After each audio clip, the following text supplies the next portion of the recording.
राहुल गांधी जी एक दूरदर्शी नेता है। वो नेता जिन्होंने लोगों के दुख को समझा है। भारत जोड़ो यात्रा के तहत आपने देखा है किस तरीके से लोगों के बीच वो पहुँचे, उनकी परेशानियों को उन्होंने सुना है। हर जनमानस को उन्होंने अपनी परेशानियां सुनाई और उन्होंने उसका सलूशन निकालने की पूरी पुरजोर कोशिश की है। तो आप ये समझ सकते हैं कि वो नेता जिन्होंने देश के जनमानस की हक की लड़ाई लड़ रहे हैं और अब तक संघर्ष कर रहे हैं, उन्होंने उनकी सदस्यता रद्द करने का जो कार्य किया है मोदी सरकार ने, ये उनके मनोस्थिति को दर्शाता है। एक षड्यंत्र रचा गया है राहुल गांधी जी के खिलाफ और आप समझ सकते हैं क्योंकि ये जो मोदी सरकार है ये बौखला चुकी है। इनको पता चल गया है कि आगे जो होने वाला है, हमारे 2024 में कांग्रेस सरकार आने वाली है और लोगों के बीच भारत जोड़ो यात्रा का जो मैसेज गया है वो इतना अच्छा मैसेज गया है। लोग राहुल गांधी जी को आज सराह रहे हैं। उनको वो चाहते हैं कि राहुल गांधी जी देश की कारभार संभाले।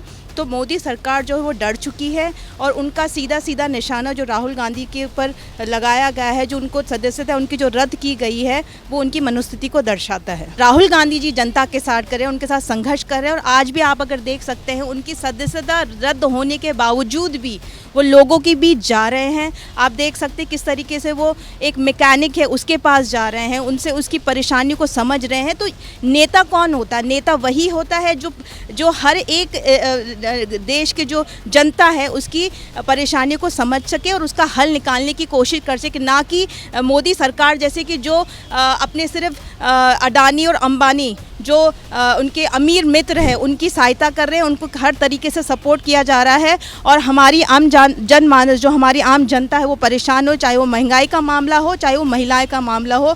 हर तरीके से महिलाएं, जवान, किसान सब परेशान है और त्रस्त है। जैसे ही राहुल गांधी ने सदन में ये प्रश्न उठाया कि 20,000 करोड़ रुपए जो घाटे में गई है, जो 20,000 करोड़ रुपए अडानी को दिए हैं, LIC का मामला था और ऐसे कई मुद्दे थे जो जनता की आवाज़ बनकर राहुल गांधी जी ने सदन में बताया।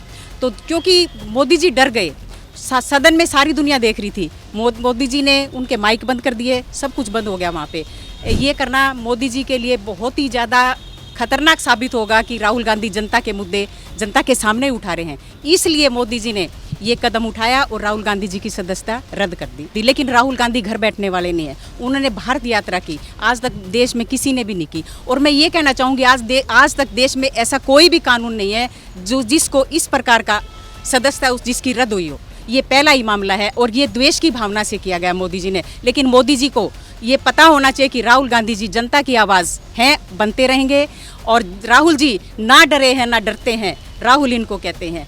ये सब की आवाज़ है, जनता की आवाज़ बनकर ये आगे चलकर सब लोगों को यही बताना चाहेंगे कि मैं आपके लिए सच्चाई के लिए खड़ा हूँ और हमेशा सच्चाई के लिए लड़े। हम तो गांव में रहते हैं, हमें पता है जन जन की आवाज़ पर राहुल गांधी जी हैं। जैसे जैसे मोदी जी हमारे राहुल गांधी जी की सदस्यता रद्द कर रहे हैं और इनके अगेंस्ट हथकंडे अपना रहे हैं, गांधी जी हमारे राहुल गांधी जी ऊपर उठ के आ रहे हैं। तो राहुल गांधी जी के ऊपर कोई ऐसा, मोदी जी कितने ही हथकंडे अपना ले, राहुल गांधी जी एक दिन देश के प्रधानमंत्री बनकर जनता की आवाज़ बनेंगे और भारत देश का नाम ऊंचा करें। राहुल गांधी एक सच्चे सिपाही हैं।